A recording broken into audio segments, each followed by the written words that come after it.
asalaamaaleykum mbokk internet yu ñuy seetaan comme niñ koy defee saa su nekk di indi seeni invité di waxtaan ak ñoom ci li nga xam ne moom mooy actualité tey nag ñu nar a dalal ki nga xam ne moom mooy Omar Ba nekk consultant sur les questions de diversité et inclusion en Belgique duñu def nag dara lu dul bàyyi ko mu nuyoog internet yu ñuy seetaan wax ñu moom mooy kan.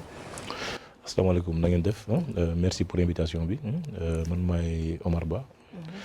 maa ngi dëkk ci Belgique en même temps consultant là en diversité et inclusion et je travaille pas seulement en Belgique du Belgique kese lay liggéeyee. maa ngi liggéey aussi ci Europe quoi nekkoon naa aussi coordonnateur belge de European Network Against Racism boo xam ne ci mbirum xeex ndax ñuy benn noot nit ndax couleur am ou bien religion am ak yu demee noonu. amoon na beneen organisation boo xam ne aussi bu tudd European Network of People of African Descent. boobu au niveau européen da doon boole ay kuréel yoo xam ne ñoom ñëpp ay nit ñuul lañu. tu vois ñoo xam ne ay africains lañu mais aussi ay caribéens ak yeneen yoo xam ne dañuy jéem a dimbali institution européenne yi xalaat nu ñuy fexee ba kenn du wàññi nit ku ñuul ci biir Europe. ak yooyu.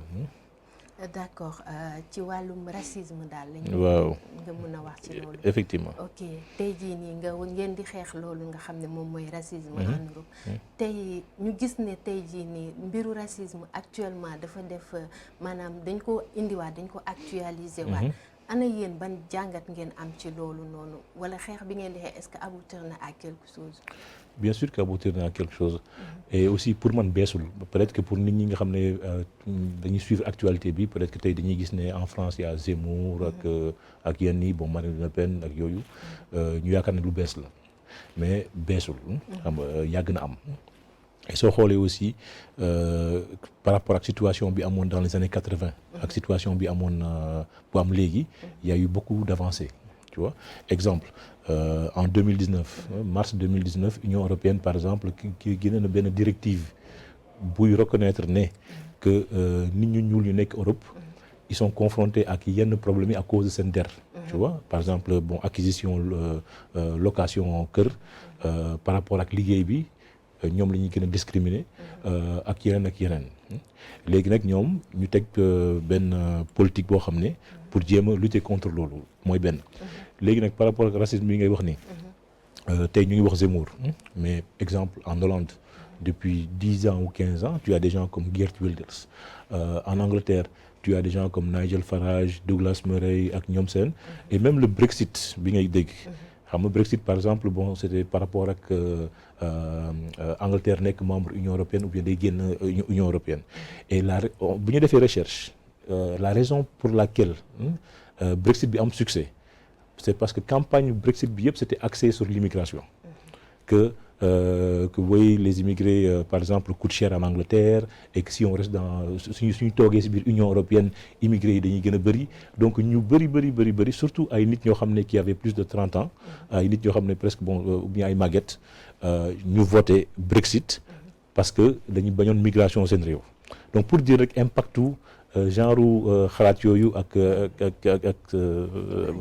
image bi et racisme beesul ou bien nit ñoo xam ne ñoom seen discours dañ ko teg ci loolu en Belgique fi ma dëkk par exemple ñaar région la depuis les années 90 extrême droite am na assise politique bu njëkk baay 15-20% la woon tey jii par exemple presque 30% donc et aussi soo xoolee Donald Trump bu mu ñëwee au pouvoir même si moom présenté wul boppam comme extrême droite mais discours bu mu amoon c'était un discours boo xam ne qui était très polarisant boo xam ne day jaxase ay nit et aussi day viser yenn communautés yi et discours Donald Trump nag comme c'était une puissance mondiale et mu nekk président nag de cette puissance mondiale là mu xaw a banaliser discours boobu tu vois et tax nag en Europe ñi nga xam ne dañu am discours boobu gën a am visibilité tu vois gis nañ par exemple Marine Le Pen xaw a civiliser discours am tuuti am popularité ci biir France Viktor Orban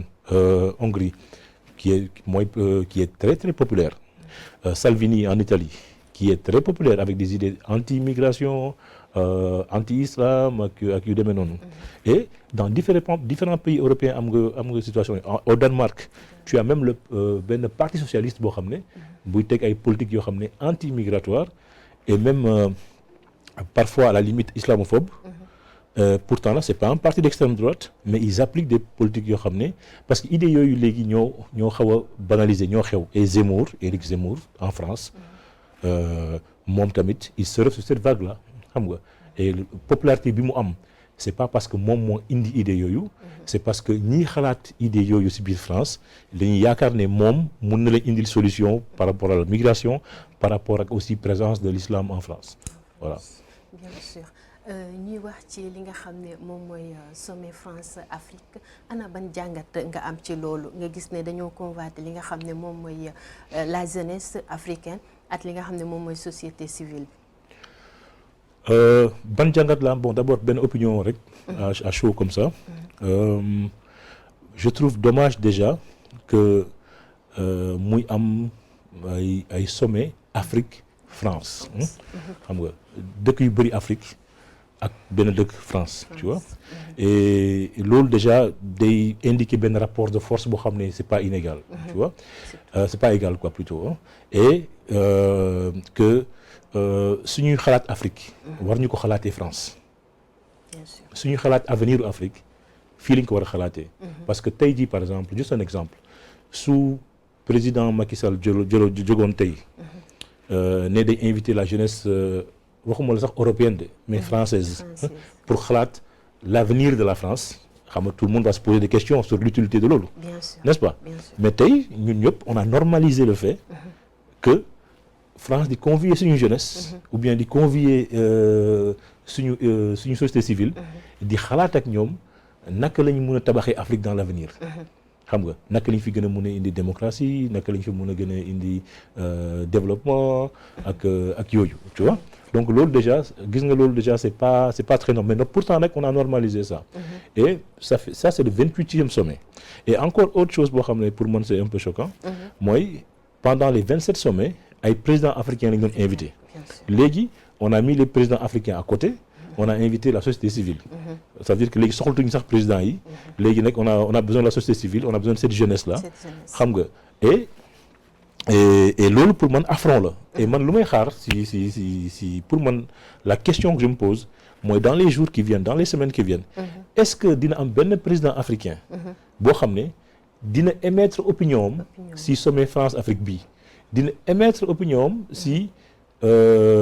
si li xew nii tu vois ou bien dina am courage xam nga proposer quelque chose loo xam ne dina tax que notre jeunesse ou bien notre société civile du ressentir le besoin di dem ba Montpellier di fa exprimer wu mais loolu nag pour loolu mën a am aussi il faut que fii en Afrique fii au Sénégal ou fii dans yeneen dëkk ñu bàyyi société civile bi aussi mu exprimer wu librement ñu bàyyi ñu xool ñu may cadre jeunesse bi aussi ñu mën a participer si fabrication démocratie si développement au Sénégal si développement au Afrique tu vois il faut que fii aussi en Afrique ñu comprendre ne que du mag ñi ñooy avenir u Afrique ndaw yi la tu vois mais ndaw yi nag il faut ñu gis leen ci politique ce qui n'est pas le cas on les voit pas beaucoup ci parlement yi on les voit pas beaucoup ci gouvernement yi donc alors que c'est la majorité de la population et aussi ñoom ñooy avenir parce que Macron boobu sax d'ailleurs ñuy wax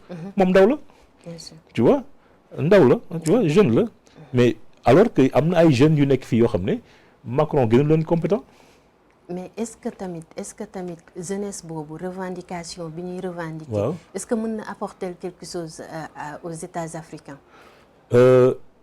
pour man gis nga revendication bon il y a différentes formes de revendication tu vois man yaakaar naa ne par exemple fii au Sénégal soo xoolee évolution des dernières années soo xoolee ay Y'en a marre ay Guy Marius Sagna ay ñeneen ak ñeneen yu nekk fii au Sénégal di participer ci débat bi ils ont contribué à conscientiser beaucoup de jeunes si seen rôle sur développement au Sénégal tu vois parce que bon ils pointent du doigt certains dysfonctionnements et léegi nag ils obligent aussi les politiques à apporter des réponses. Donc je trouve qu'ils jouent un rôle essentiel et il faut pas qu'on sous-estime leur rôle, tu vois, et il faut pas aussi qu'on les marginalise. Parce que société civile aussi day participer ci démocratie du politique rek mooy def démocratie ah. Démocratie c'est pas un processus parfait amul benn dëkk ci monde bi bu nekk démocratie parfaite. Démocratie benn processus évolutif la xam nga. Donc mais pour que processus boobu mun a am mun a dox il faut que am ñoo xam ne dañuy werante mais werante boo xam ne c'est constructif xam nga werante boo xam ne day tax aussi population bi di prêter attention si luy fonctionner ak li dul fonctionner ñu mun a après aussi def seen choix si koo xam ne day mun a gën a mun a doxal dëkk bi parce que l'essentiel de l'essentiel c'est quoi? C'est qu'il faut qu'il y ait une différence dans le plat des Sénégalais ou des Africains. Il faut qu'il y ait une différence si suñu jeunesse boo xam ne su paree ay études am dina mun am ay possibilités am liggéey. Différence bi foofu lañ koy defee quoi différence bi aussi mooy mun nga toog yow fii di rêver mun a réaliser ses rêves. xam nga nekk entrepreneur ou bien nekk loo mënta nekk nga mun a liggéey fii nga mun a tabax fii nga mun a màggee fii nga mun a am fii xam nga teral sa bopp teral say mbokk teral jamono xam nga loolu. loolu dëgg la mais est-ce que tamit maanaam kii bi sommet France Afrique bii nii du politique à travers ki nga xam ne moom mooy président Macron en fait man j'en veux même pas à la France d'abord j'en veux pas à Macron. J'en veux un peu. Bon, si je devais en vouloir à quelqu'un, j'en voudrais d'abord à nos leaders. Tu vois, comme pour les raisons que je t'ai expliquées. Que c'est dommage que benn plateforme France la que jeunes di amee pour di exprimer wu. J'ai entendu de beaux discours très pertinents de certains jeunes foofu. Tu vois, mais lu may wax aussi mooy il faut qu'on arrête de s'émerveiller devant les discours. Xam nga parce que c'est pas la première fois que ñuy am ay discours yu rafet. Xam nga Afrique ay discours kese la. Tu vois, et des discours on en a eu depuis presque d'une moitié de siècle. léegi ñun lu ñu bëgg mooy ay actes merveilleux quoi pas des discours merveilleux mais ay actes yoo xam ne ay actes qui font la différence. Des gestes des actions qui font la différence. Mais est-ce que nos hommes d'État africains est-ce que am nañu maanaam la possibilité pour mën a changer donne bi le fait que image bi nga xam ne moom la ñuy gisee ci ñi nga xam ne moom mooy homme d'État homme d'État kii africain ñu changer donne boobu noonu. Bien sûr gis na su ma xoolee par exemple lu may wax chaque fois mooy yenn saa yi aussi on a un problème de culture politique si biir Afrique. xam nga.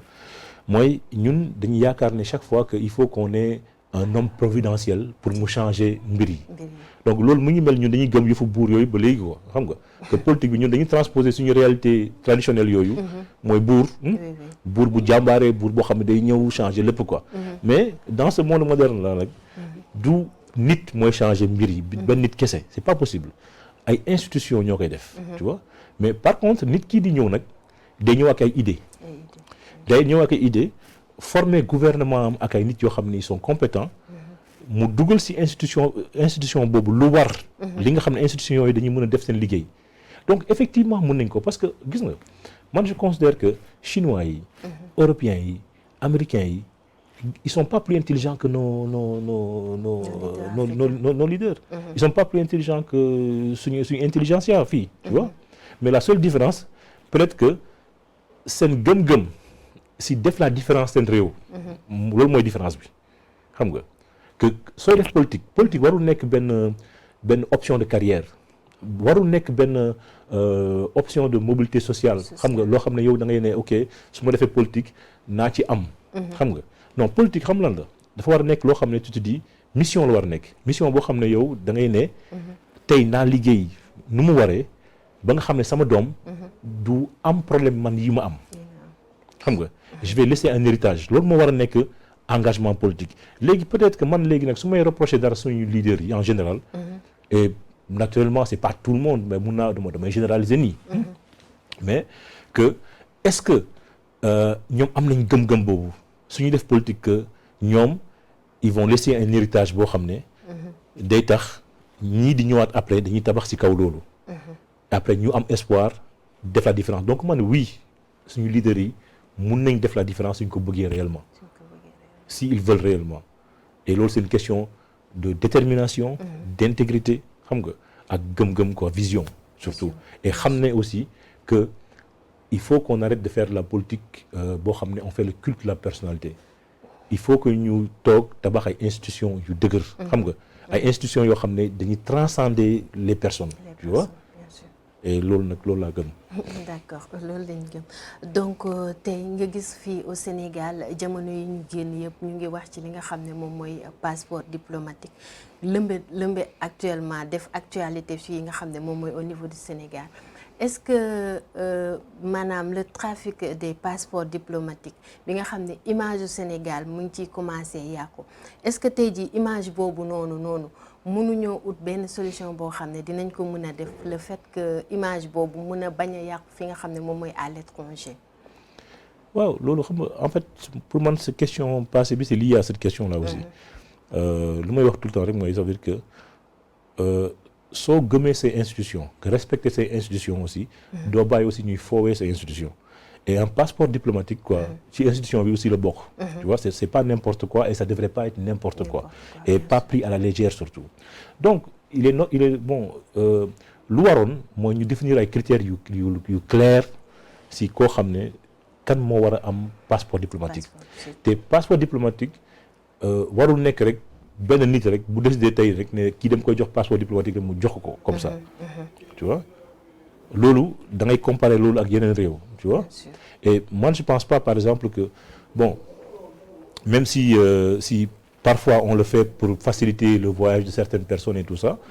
Mais moi je trouve que passeport diplomatique daal dafa war a nekk loo xam ne ñii di liggéey ci administration. ak ñii nga xam ne ñooy diplomates yi ak ñii nga xam ne ils sont liés à l'État au fonctionnement de l'État. ñoo ko war a yor xam nga.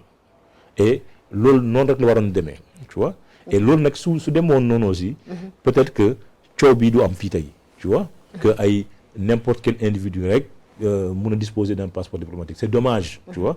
C'est dommage parce que loolu day wàññi suñu image day wàññi suñu crédibilité au niveau international et day wàññi aussi suñu crédibilité leader yi tu vois. Et malgré nag les désagréments malgré opposition ou bien divergence d'opinion bu ñu mën a am ak suñu leader yëpp à l'étranger man bëgguma ñuy pointer du doigt sama leader parce que sama leader la. parce que sama président la. léegi nag sama réew nag mun naa nag su ma neexee nag am ay divergence d'opinion ak moom. tu vois mais à l'extérieur. bëgg ma gis Sénégal image Sénégal. ñu koy égratigner ñu koy émietter. tu vois et pour que loolu nag bañ a am il faut que ñun d'abord fii au Sénégal suñu leader politique yi. respecter d'abord suñu institution yi. ak lu jëm si suñu institution yi. et aussi di ñu dimbali ñun ñu mun a respecter suñu institutions yi. ou bien ñun ñu mun a gëm suñu institutions yi. et loolu c'est important quoi loolu nag c'est pas seulement les leaders politiques mais nous tous en général. est-ce que tamit mënuñu ko jébal li nga xam ne moom mooy justice bi pour ngi nga xam ne moom mooy maanaam suñu marque mun a au moins apparaître à l'international maanaam le fait que justice def liggéeyam maanaam ñu jébal ko justice bi mu doon loo xam ne liggéey bu maanaam bu équitable lay doon daal. Effectivement bon gis loolu nag justement bon man je me dis que bon maintenant il y a un scandale. J'espère nag que les enquêtes seront menées. J'espère que justice dina def liggéeyam. J'espère que justice nag fii du def benn forme de bon la justice est indépendante. Elle est censée l'être aussi. Et la justice est liée avec le gouvernement. Justement, mais bon, je veux dire que la justice est censée être indépendante. Donc, justice, bon, pour moi, elle est donc indépendante. Donc, no one n'est qu'elle est indépendante. Donc, ne def enquête bu mu war a def. Donc, normalement, le justice moom fu kii am. dafa war indi leeral. Parce que justice mooy suñu institution bu gën a am doole. xam nga moo ëpp doole. Homme politique yi moo ëpp doole ñëpp te je suis sûr que y a des hommes et des femmes yoo xam ne que chaque jour ñu ngi def seen liggéey ak seen kattan ñu ngi si investir seen lépp pour que loolu mën a nekk et léegi nag man nag je désespère pas di gëm si appareil de justice bi que am ñoo xam ne ils vont faire leur travail et maintenant le temps sera témoin nag d'ici quelques jours d'ici quelques semaines d'ici quelques mois on va voir ndax loolu day am tu vois mais nag boo seetloo nga gis ne li nga xam ne moom mooy passeport diplomatique dafa gën a laale ñi nga xam ne ñoom ñooy mouvance présidentielle bi. donc est-ce que foofu justice dina mën a def liggéeyam maanaam convenablement. foofu nag la justice war a defee liggéeyam convenablement nag pour wane ne nag que la justice nag elle est pas partiale, elle est impartiale, que la justice elle est là pour tout le monde. En fait tous les citoyens sont égaux devant la justice. mais fii au Sénégal dañoo ngañu justice bi que ne justice bi bu nekkee dans le cadre du mouvance présidentielle du ci wax mais bu nekkee dans d'autres cadres da ciy gaaw a def loxo. mais sànq ñu ngi waxee waxu image. gis nga je pense que Sénégal pendant de longues années. Sénégal dafa nekkoon exemple. à l'international. am benn image boo xam ne surtout une image d'un pays stable, d'un pays bien gouverné, d'un pays avec des institutions responsables quoi. Tu vois. Et loolu nag donc fii nag c'est une opportunité justement nag c'est une opportunité fii. même pour le gouvernement d'ailleurs. pour wane ne que ñoom à l'intérieur même de ce gouvernement-là. que ils font pas c'est pas une question partisane quoi. que fu enquête waree amee nañ ko fa def. ñu loolu nag aussi c'est important parce que c'est aussi une opportunité. c'est une opportunité aussi pour homme politique yi pour recouvrer la confiance citoyen pour que wan citoyen bi que peu importe qui ou quoi que notre travail quand on doit le faire on le fait. tu vois et qu'il y a pas ay histoire partisane quoi. kii fii la bokk ak kii fait le bokk. que justice. elle est là pour tout le monde. Donc lii c'est une opportunité historique. pour indiwaat confiance bi nga xam ne citoyens yu bëri perte nañ ko ci politique. tu vois donc affaire bii je pense que problème la. xam nga ce kii la mais j'espère que nos leaders. ñi toog tey fii Sénégal. que nañ xam ne est-ce que lii opportunité la tey. pour wan citoyens yi que ñoom ñun lañ fi nekkal. voilà. bien sûr que ñun lañ fi nekk te ñu gis ne yow nga nekk consultant en même temps nekk sénégalais de la diaspora ñu gis ne li nga xam ne moom mooy émigration clandestine doon na loo xam ne actualité lay doon à chaque fois te à chaque fois dañ ciy revenir nga gis ne jeunesse bi dañuy jóge fi nga xam ne moom mooy seen dëkk di dem di jël gaal bi di dem à l'étranger à l'Europe pour ñàkk jëriñu daal. tey jii nii ana ban jàngat nga am ci loolu noonu le fait que jeunesse bi di jóge si bàyyi seen dëkk di dem ci beneen dëkk di xamuñu lan lañ fay fekk ji di fa dem pour émigrer ji. gis nga bon su ma amoon temps élaboré dama koy gën élaboré mais bon format bi. mais man je suis pas contre la migration. d'abord pour éclaircir. parce que la migration a été de tous les temps depuis àdduna bu muy nekk àdduna nit ñi dañuy migrer te soo xoolee ñun Sénégal même au temps de la colonisation ou bien avant la colonisation ñun dañ doon voyager tu vois donc loolu mooy tax par exemple que da ngay gis facilement koo xam ne am nay mbokk fii am nay mbokk Mali am nay mbokk Niger ou bien consort quoi tu vois donc on a toujours voyagé donc loolu migration la aussi n'est-ce pas léegi nag tey nag on vit dans un monde boo xam ne dëkk bu am rek day protéger ay frontières am. tu vois. bien sûr. Protéger ay frontières am contre la pauvreté. parce que tey jii su ñuy wax immigration bon surtout ces dernières années.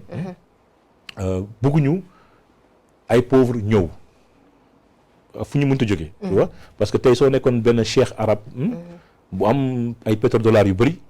foo bëgg dem ci àdduna bi di nga fa dem. soo nekkoon benn homme d'affaires ou femme d'affaires sénégalaise. boo xam ne sa compte y a quelques millions d'euros dedans. kenn du la tere immigré. n'est-ce pas. donc ku ndóol rek la ñuy tere immigré. n'est-ce pas donc man solution bi. la première solution pour man mooy indi justice économique mondiale. que yenn réew yi nga xam ne tey jii par exemple surtout états occidentaux yi.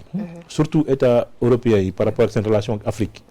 seen relation commerciale seen échange économique ak suñu réew yi.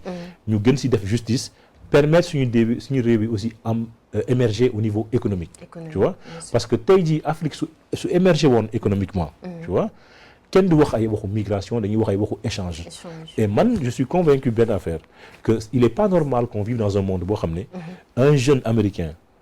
ou bien un jeune de n'importe quel pays européen ou bien un jeune de n'importe autre pays riche dans le monde puisse aller là où il veut et que un jeune africain ou bien un jeune asiatique ou bien un jeune du Moyen-Orient, parce que pauvre, ne puisse pas se déplacer. Et quand il se déplace, on considère ça comme un problème. Et c'est parce que justement qu'on problématise loolu mooy tax ñuy jël ay gaal di dem ci désert bi parce que mën nañ jël avion aussi.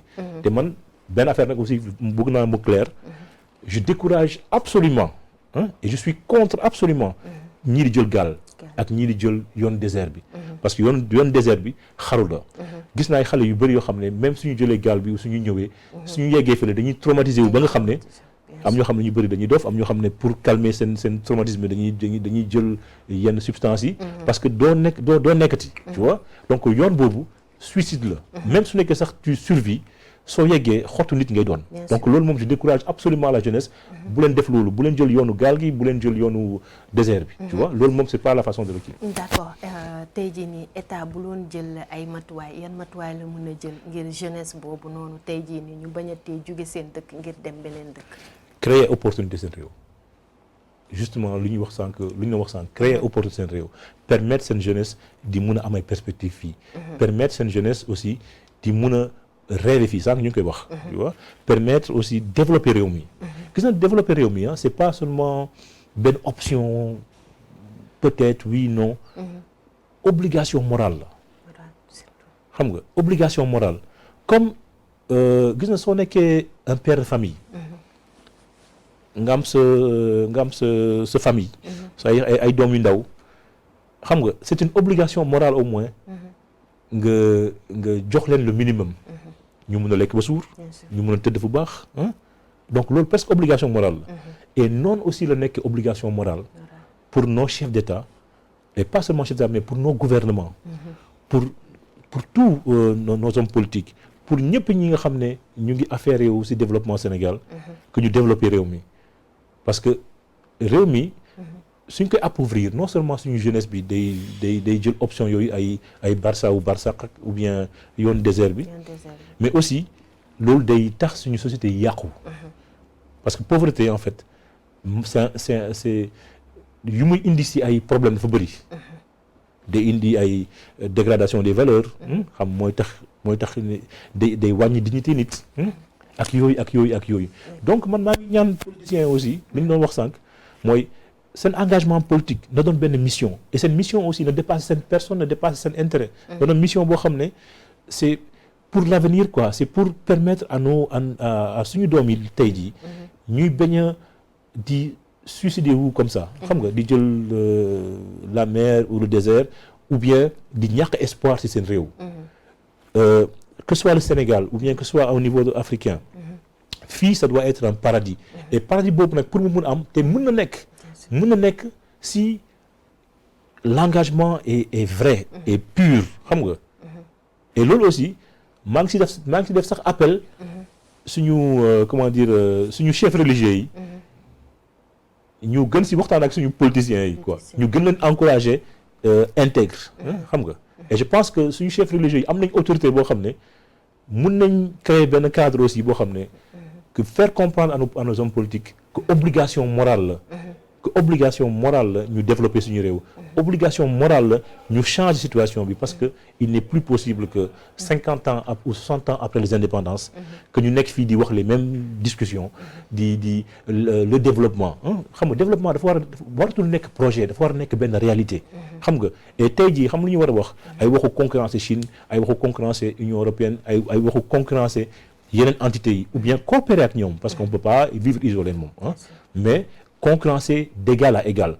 pas avec la main tendue parce que la main tendue là loolu vraiment ça doit faire partie du passé tu vois et tey jii nag suñu jeunesse bi elle est créative elle est dynamique tey soo taxawee ci mbedd Dakar yi qu'est-ce que tu vois des jeunes yoo xam ne qui sont là dans les pots d'achèvement xam nga ils risquent leur santé leur vie parfois pour seulement donner à manger à leur famille donc on a une jeunesse digne xam nga chaque fois j'ai l'impression parfois que dañuy stigmatiser suñu jeunesse quoi mais suñu jeunesse on a une jeunesse digne xam nga ñi jàng ak ñi jàngul xam nga dañu créatif dañu dynamique dañu motivé tu vois et il suffit de peu pour que ñoom justement ñu nekk moteur wu développement wu Sénégal moteur wu développement wu Afrique donc ngir yàlla rek suñu politiciens yi nañ ci taxaw. nañ ci taxaw incha allah ñu ngi may signaler que ne heure gi jot na lan ngay wax sa kàddu bu mujj. lu may wax rek mooy nañu gëm suñu bopp que du feneen la ñuy développer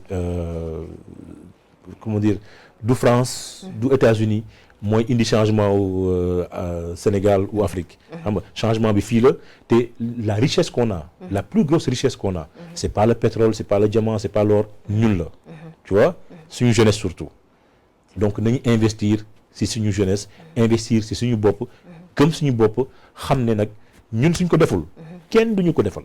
incha allah kenn duñu ko defal ci lañ amoon tey jii nii muy Omar Ba nekk consultant nii lañ koy defee saa su nekk ci seen biir émission di leen jox dig daje beneen yoon at beneen invité.